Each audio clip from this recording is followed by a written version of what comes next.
ছোটবেলায় দেখতাম চালতা দিয়ে চিংড়ি মাছের বাবার এই রেসিপিটা ভীষণ পছন্দের। তাই বাবার পছন্দের রেসিপিটাই আজকে আপনাদের সঙ্গে শেয়ার করছি। প্রথমে কড়ায় সরিষার তেল দিয়ে লবণ আর হলুদ মাখানো চিংড়ি মাছ দিয়ে ভেজে নিচ্ছি। বেশ কিছুক্ষণ ধরে উল্টে পাল্টে চিংড়ি মাছগুলো ভেজে নিচ্ছি, তবে খুব বেশি কড়া করেও ভাজবো না, হালকা করে ভেজে নিয়ে তুলে নেব।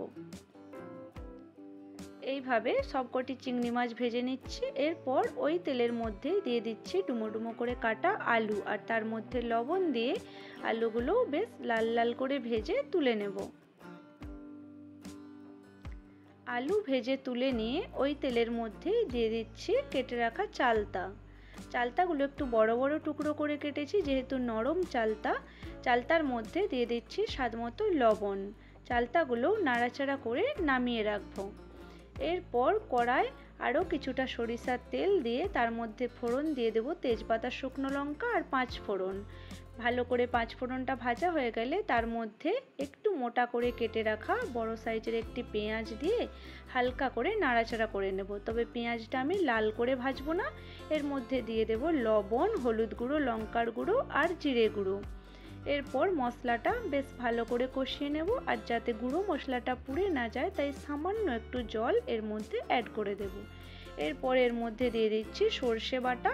এখানে আমি সাদা সর্ষে বাটাই ব্যবহার করেছি, যেহেতু সর্ষে বাটা তাই বেশিক্ষণ নাড়বো না, হালকা করে একটু নাড়াচাড়া করে নিচ্ছি। এরপর এর মধ্যে দিয়ে দিচ্ছি উষ্ণ গরম জল। প্রয়োজন মতো জল দিয়ে নাড়াচাড়া করে নিয়ে বেশ কিছুক্ষণ ঝোলটা ফুটতে দেব।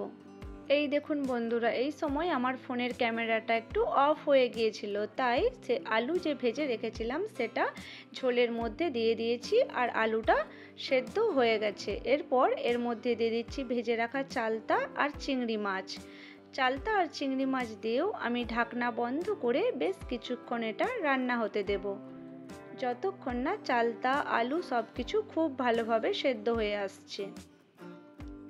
প্রথমে আলুগুলো দিয়েছিলাম, তার কারণ টক দিয়ে দিলে আগে তাতে কিন্তু আলুগুলো আর সেদ্ধ হবে না।